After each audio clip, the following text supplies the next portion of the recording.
യാ ഇബാദുള്ളയെ പറ്റി പണ്ഡിതന്മാർ പലതും പറഞ്ഞിട്ടുണ്ടാവും. സഹിയാന്നുള്ള അഭിപ്രായത്തിൽ പറഞ്ഞവരുണ്ട്, അത് ലൈഫാണ്. സഹിയായ എന്ന് പറഞ്ഞവരുണ്ട്. ആരാണത് പറയണം? സഹിഹാണെന്ന് പറഞ്ഞവരുണ്ട്.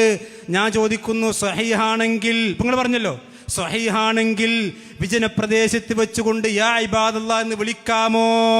യാ ഇബാദ് വിളിച്ചാൽ ശിർക്കാകുമോ? കായക്കൊടി മറുപടിയാണ്. ബാക്കി യാ ഇബാദുള്ളയെ പറ്റി പണ്ഡിതന്മാർ പലതും പറഞ്ഞിട്ടുണ്ടാവും. സഹിയാന്നുള്ള അഭിപ്രായത്തിൽ പറഞ്ഞവരുണ്ട്, അത് ലൈഫാണ് എന്നുള്ള അഭിപ്രായത്തിൽ പറഞ്ഞവരുണ്ട്, മറ്റേ ഹദീസുകൾ കൂട്ടിച്ചേർത്ത് പറഞ്ഞവരുണ്ട്. അതല്ല ഇവിടെ ചർച്ച. ചർച്ച അവിടെ തന്നെയാണ് ചർച്ച. അവിടെ തന്നെയാണ്. എവിടേക്കാണ് പായണത്?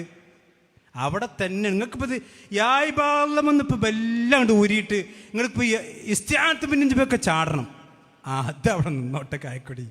യാ ഇബാദ് നിങ്ങൾക്ക് എന്താ അത്ര വലിയ ഇടങ്ങേറ്? നിങ്ങൾക്ക് ഇത് നിങ്ങൾ എഴുതിണ്ടാക്കിയതല്ലേ?